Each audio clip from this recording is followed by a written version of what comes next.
హనుమాన్ జయంతి సందర్భంగా ప్రముఖ ఆధ్యాత్మిక పర్యాటక కేంద్రం శ్రీ రామనారాయణంలో అభయాంజనేయ స్వామికి ప్రత్యేక పూజలు, పంచామృత అభిషేకాలు చేశారు. అంకిత భావం, నిర్భయత్వానికి ప్రతీక రామయ్యను గుండెలో పెట్టుకున్న అంజనీపుత్రుడు అనుక్షణం రామనామ స్మరణలో పునీతుడే. వినయం వల్ల వ్యక్తిత్వం రాణిస్తుంది. శ్రీరామునికి విశ్వాసపాత్రుడిగా నిలిచి హనుమంతుడు స్వామి ప్రదర్శించారు. సీతమ్మ కష్టాలను తీర్చడానికి సముద్రం దాటి లంకా దహనం చేసి సీతమ్మను రక్షించిన ధీశాలి ఆంజనేయుడు.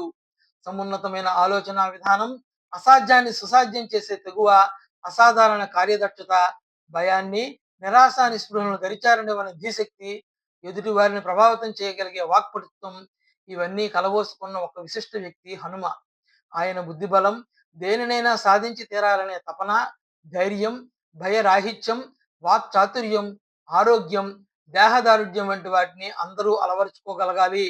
పురాణ గాథల ప్రకారం శ్రీరామ పట్టాభిషేకంలో హనుమను సీతారాములిద్దరూ సత్కరించారు. శ్రీరాముడు హనుమ విజయోత్సవ సభ నిర్వహించారని రామాయణం చెబుతోంది.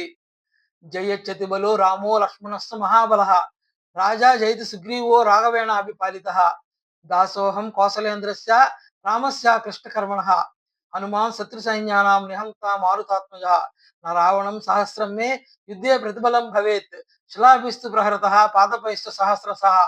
ఈ శ్లోకాలు జయమంత్రాలు అంటారు.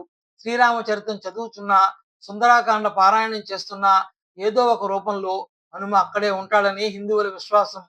శ్రీ హనుమత్ జయంతి సందర్భంగా అభయాంజనేయ స్వామి వారికి అర్చకులు చాణక్య, శ్రీహర్ష, కృష్ణతేజ వేదమంత్రాల నడుమ పంచామృత స్నపనము, లక్ష తమలపాకులతో సింధూరంతో సహస్రనామార్చన ప్రత్యేక పూజలు చేశారు. ఈ ఉత్సవంలో ఎన్సిఎస్ ట్రస్ట్ సభ్యులు నారాయణం నాగరత్నం, నారాయణం శ్రీనివాస్ నీరజవల్లి దంపతులు, భక్తులు పాల్గొన్నారు.